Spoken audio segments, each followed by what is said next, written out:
घने जंगल के बीच एक विशाल पीपल का पेड़ था, जिसके बारे में भयानक कहानियां प्रचलित थीं। कहा जाता था कि उस पर एक दायन का साया था, जो रात में वहां आने वाले किसी भी इंसान को मौत के घाट उतार देती थी। एक दिन कुछ दोस्तों का एक समूह गांव के पास आया और उन्होंने इस भूतिया पेड़ की कहानी सुनी।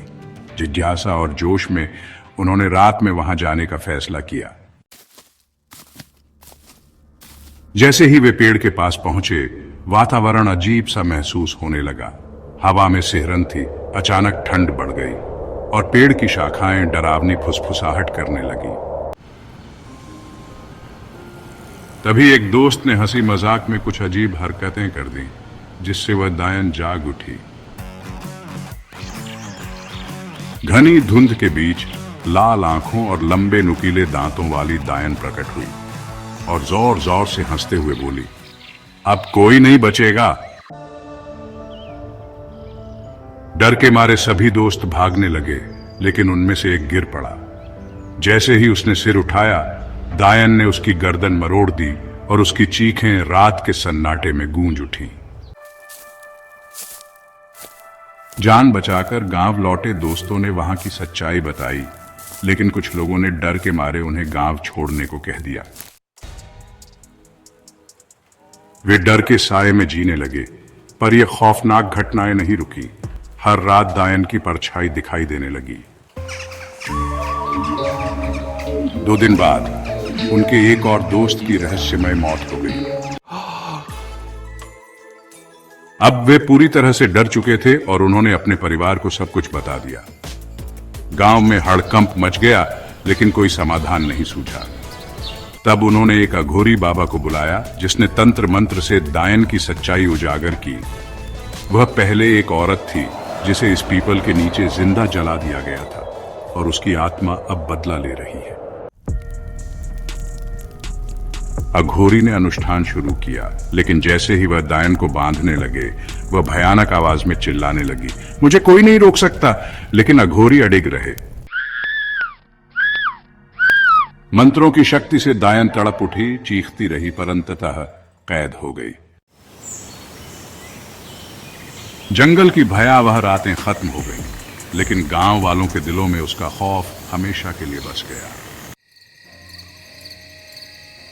कुछ दिनों तक शांति बनी रही, लेकिन यह केवल एक भ्रम था।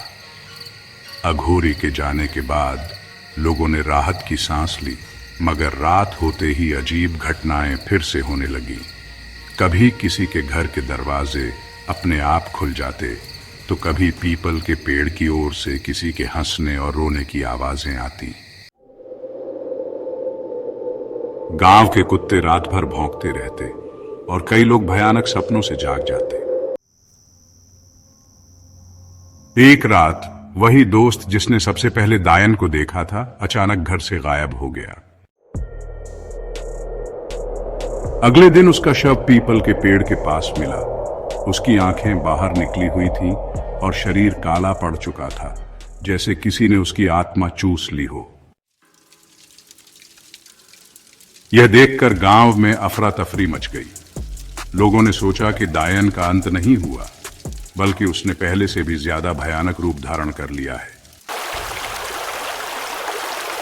गांव के बुजुर्गों ने बताया कि जब किसी आत्मा को पूरी तरह मुक्त नहीं किया जाता, तो वह और भी शक्तिशाली बन जाती है।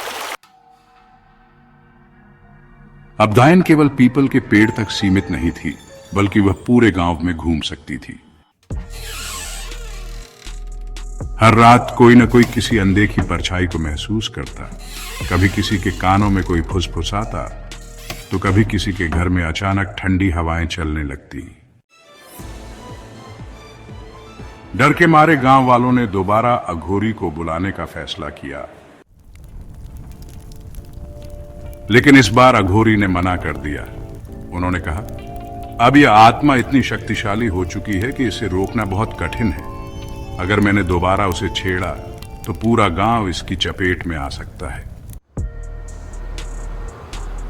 फिर एक रात गांव का सबसे पुराना बरगद का पेड़ अपने आप जलने लगा।